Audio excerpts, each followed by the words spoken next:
So we're in my backyard training for our upcoming chess boxing match. It was me and the Odd1sOut.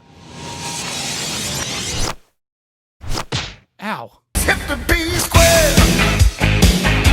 It's hip the B. I'm exhausted. This is worse than when I got bullied by Paul. This was back in the spring of 2019. It was a different time back then. Back then, people would get together to do this thing called Experience Joy. Since the match last summer, a lot has changed, but there's one thing I get asked all the time.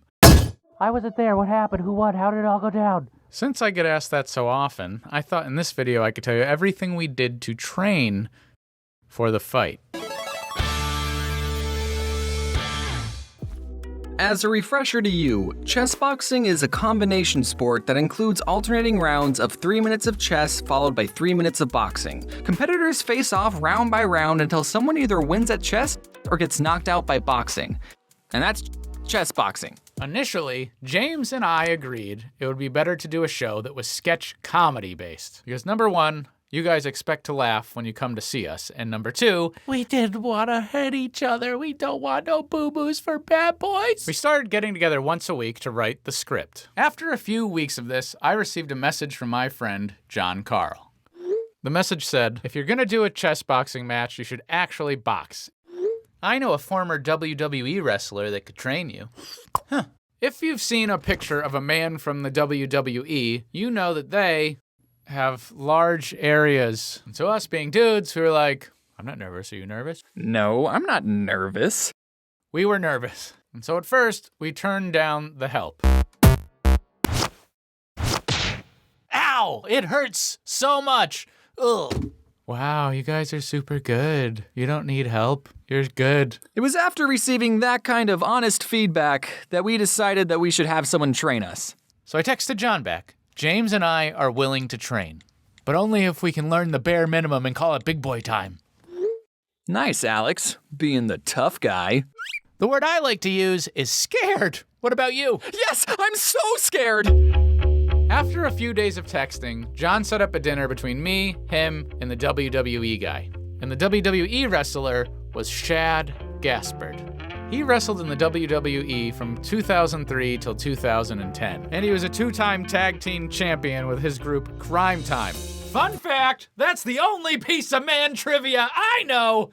At the dinner, I realized it was silly to be nervous. Shad was super nice and extra hilarious. He also told me a story about how one time he stopped a bank from being robbed. He did it by grabbing a metal pipe, bending it in half, and telling the robbers they would be next if they didn't comply.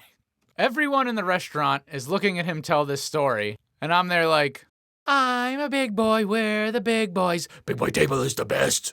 With the meeting out of the way, Shad was kind enough to train us for free. Now that you have training, I want to see a punch that actually hurts. Can I get an emergency Subway sandwich for sustenance? Shad had us train at the Gold's Gym in Venice, California. It's a famous gym where lots of celebrities go to work out, like Arnold Schwarzenegger. It was intimidating to train at the same gym as pro athletes, but at the same time, Shad helped us reach our peak level of performance. Average. We trained once a week for a few months with the help of Shad, and that's how we prepared for the chess boxing match. I have to stress that as someone that went into this as a joke, boxing was fun and it was a great way to work out. You might be surprised with how much you like it. Before I go, you may have noticed that a few months ago, I started making my videos 5 minutes or less. So that's why this video is specifically about preparing for the fight. In the end, we still did a sketch comedy show, but with Shad's help, we had an actual boxing fight too. It made the show great. If you're interested in knowing what else happened at that fight, I have some good news. This will be a 3-part series. We did some extra work, so the second part will come out tomorrow, and you can watch it right away. It's a kick-ass video, and I can't wait for you to see it. Lastly, this was a hard video to make because Shad passed away a few months ago, but in the end, I decided it was important to cherish the memories I had with him. He was a great guy, and I'm thankful I knew him. And if you knew Shad personally, I hope this story is a reminder of what an incredible man he was.